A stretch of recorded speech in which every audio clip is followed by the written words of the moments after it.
What do I need to know about the new land laws? Potential property owners are not aware of the new land laws and how they would affect them. Today with us, we have Esther Omulele. Esther is a senior partner at MMC Africa Advocates. Esther will take us through what we need to know about the new land laws. Welcome, Esther. Thank you. And thank you for being here with us. Esther, what necessitated the overhaul of the land laws in Kenya? It is the need to consolidate the land laws. Before May of 2012, we had 7 statutes governing a land law in this country, and that meant that it was an extremely complex, regime and a preserve of a few professionals. Lawyers, of course, benefited a great deal out of that. But with the new land laws, all of those land laws, the old land laws have been repealed, and we only have 2 statutes. We have the Land Act, which is a substantive law, and we have the Land Registration Act, which is a procedural law. What changes are we going to see in the new land laws, especially for property ownership in Kenya? Okay, the first thing is the introduction of the National Land Commission. Previously, we had the Commissioner of Lands heading the Ministry of Lands, the registries. But now we have the National Land Commission. It will comprise of 9 commissioners. Now, once the commission is in place, we will have an entire group of people or a board, heading the Ministry of Lands. And that is a positive for Kenyans, because I see that as an avenue for providing objectivity. We had one person making these big decisions, these important decisions, but now we have a group of people who are, well educated, people who are well versed in land matters, making those sort of decisions, and that's a big plus for all of us. Secondly, we will have electronic registers, meaning that you will be able to conduct your title searches online. It will also be faster for you to do the registration of maybe transfers or charges or mortgages. We expect that to be faster now that it will be electronic. The third thing is the appointment of the land registrars. The requirements are now more stringent, including the requirement that you meet the integrity and leadership criteria as provided in the Constitution. So we see the new land laws as a great milestone, forward for Kenyans. Esther, what you're now telling us is that in a very short while, Kenyans will be able to do property search within their comfort of their homes or in their offices through their computers. Indeed, it's now a legal provision. It's in the Land Act that the registers have to be electronic. Previously, we had policy guidelines saying, computerize the registries, but now it's a legal requirement. So anybody sitting in that office will be measured along the legal provision. Have you actually implemented what the law states? And how I think it's going to work, because it hasn't yet been implemented, is that with a land reference number or a title number, I expect that once you key it in, provide your identification details, your PIN number, then you should get the results. That's how we expect it to work. How do we see the new laws affecting matrimonial property? The new land laws seek to protect matrimonial property, and more specifically the matrimonial home. The matrimonial home is defined as any properties that is either owned or leased by a family and which they occupy. Any transaction relating to that sort of property requires that both spouses execute the document. And actually the statute is even cheeky, because it says either spouse or spouses, so that if you have more than one spouse, then all the spouses have to execute that document. Now, as regards matrimonial property, which is property that is acquired during the subsistence of the marriage, but which is not occupied by the family, then it is the consent of the second spouse or the spouses that is required. So the distinction here is the matrimonial home, you both execute, you sign off. In the second instance for matrimonial property, the spouse consents and says you can go ahead with this transaction. So without that consent, then those documents will not be registered at the lands office. In the new land laws, how are the title registrations going to be like? We expect that it will be easier now. under the old regime, we had various statutes. As I said earlier, we had the Government Lands Act, the Registration of Titles Act, the Registered Land Act. It were all these systems. The forms that were used were all different. So it meant that, you had to really know what you're doing. But under the new Land Act and the new Land Registration Act, we have one system. So once you prepare your transfer in a particular format and present it, it will be registered. So it's easier, it's simpler, and we expect it to be faster as well. When do we expect the new land laws to be effective? They're actually effective. They were assented to on the 27th of April of 2012 by the President, and they commenced on 2nd of May of 2012. So the laws are in place. What is not in place is things like the National Land Commission. It's not in place. We know that they've been vetted and maybe are awaiting appointment by the President. We also have the regulations which are not in place, but we have seen advertisements in the newspapers calling for people to come and comment on those processes, the regulations. So I think it's just a matter of time, and you will have the regulations in place, the National Land Commission in place, and we'll have an effective registry going forward. Historically, we know that property on leasehold is 99 years.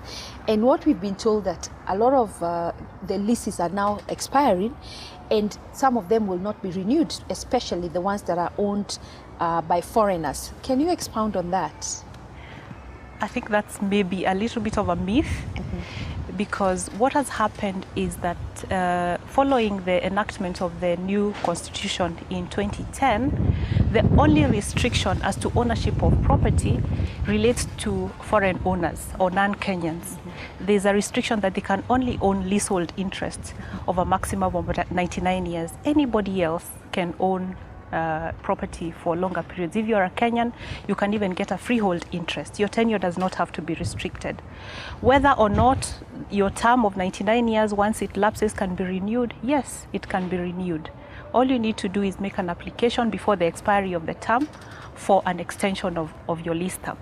There's, of course, requirements as to what you need to prove. For example, if you had been given a 99-year lease and you did nothing with the property, in all likelihood, it will not be renewed. But if you made good use of it, you invested and you developed it, in all likelihood, then you should be allowed an extension of the lease term. We are taking a short break, and when we come back, Esther will tell us more about the new land laws. Zuku Hookup. Hook your friends up and we'll hook you up with a free flat screen TV. It couldn't be easier. Just get your friends to subscribe to Zuku and you'll get that flat screen TV. No draws, no competition, just guaranteed TV prizes. Start hooking up your friends today. See press and posters for details. Zuku, amazing. Yeah. Welcome back to the Property Show as we continue our discussions on the new land laws. We also know that some of the titles, that the lease title is expiring.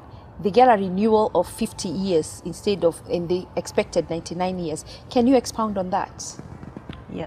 Well, that is based on policy, for the reason that if you get a commercial, if you have a commercial property and your term is 50 years, in 50 years, really, you should have recouped your investment. Because remember, this is a lease from the government.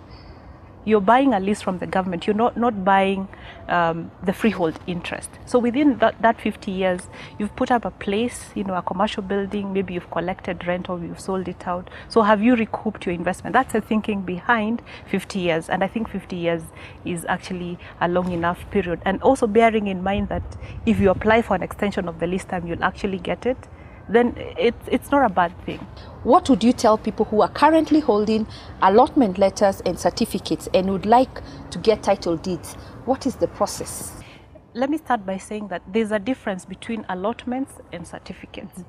Allotments are like letters of offer to you. Like you're being told that I'm offering you this property, but it only becomes yours once you apply for the title deed and get it.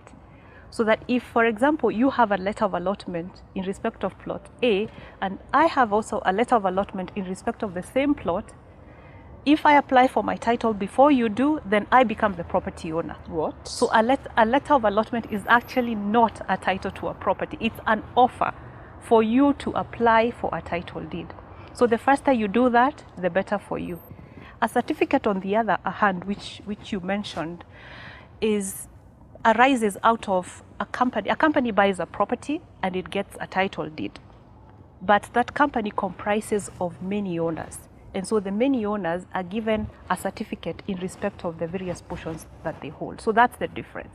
Actually, in my view, a certificate is more secure than a letter of allotment, because for the certificate, all you need to do is liaise with the mother company that owns the land so that your title is then processed. What is the process? After I've got my allotment letter, I need to get my title. What is the process to get the title? To get the title, as I said, you get an allotment with various conditions. And those conditions have to be met before you can get your title. So it will require you to pay the stamp premium. It will require you to have a valuation done by the Ministry of Lands. It's really a lengthy process, but it all happens within the Ministry of Lands. Previously, it was being done under the Commission of Lands. Now it will be done by the National Land Commission. It will take you a few months. So what I would say is that maybe you need to visit a lawyer to have all of that process coordinated effectively. Are there any additional requirements brought in by the new landlords if you're transacting within the land office? The bulk of it remains the same. There's, however, now a requirement that if you're married, if you're in a married situation, that you produce a copy of your certificate of marriage. So that's the additional one. And if you had a kienyeji marriage? Well, I'm not sure. Can we stay? Probably an affidavit will suffice to say that you're married, but it's now a requirement that you produce that. Remember, this law seeks to protect matrimonial property. So anybody who is in a married situation should expect, to be asked to produce that. The rest, like your PIN certificate, photographs, that has been happening. So the rest remains the same except for that one small bit. Thank you, Esther, for your invaluable information on landlords. Give us your parting shots. My parting shot to Kenyans is please seek professional advice.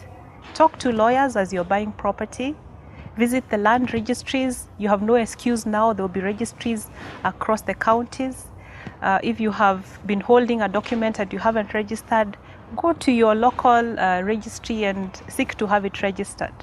If you have a letter of allotment, please process your title, because as I said, a letter of allotment is not a title. It's a letter of offer for you to get a title to that property. So be wise and make sure you own your property as you should. Wow, asante sana. You're welcome. At the end of the show, I will give you a recap on today's discussions. Join me now as we visit our hot property